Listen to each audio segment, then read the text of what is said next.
All right, for more action collectibles, you got Randy Queen's Darkchylde. This is Ariel from Darkchylde with the wings.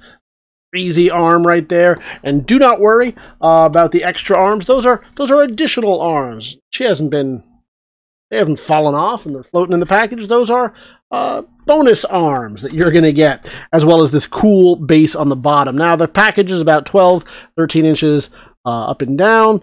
She is what? She is about I'm gonna say 5.5 inches, somewhere in there.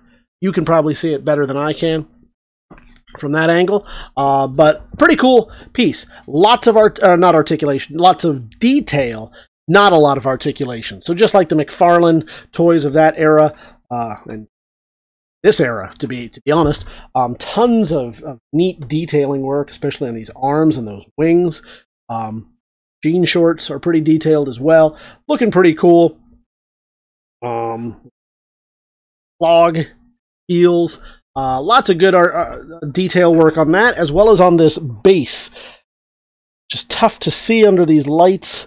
You can see that cool base right there, and you can probably see it here better with the carcass ribs there. So tons of detail, but not a lot of articulation. I'm not seeing any below the waist, at the waist.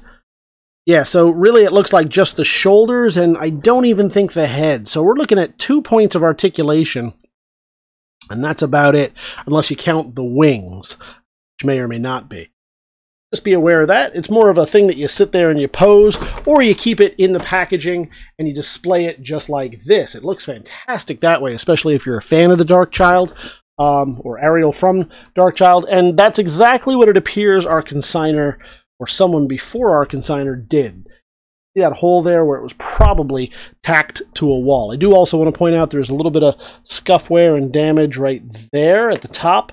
We're going to walk through the bubble itself. I'll shine the light on it. We'll zoom back out so you can see the panels. Some discoloration. It's just starting to yellow. Hasn't gotten to that like golden color yet, but it is. You can definitely tell where it's starting to yellow, especially at the extremities here.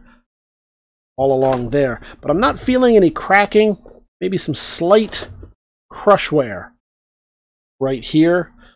No cracking, no anything like that, and it's still fairly supple. It's not brittle yet, so it's got some life left in it. Show you the corners, a little bit of bending there as you might expect, and then we'll flip it over and you can see all that really cool artwork. And what I believe to be the only other figure released from this line, which was just Penance. It was just Ariel herself from the Darkchylde series, and Penance. I don't know if they ever got around to making anything else. What that means for you is that this is probably a little bit harder to find since they didn't move on with it, but you know where to get it here at the Big. So there it is, Darkchylde from More Action Collectibles, sculpted by Claiborne Moore and his crew from early, we're going to look at about 20 years ago. This is Darkchylde.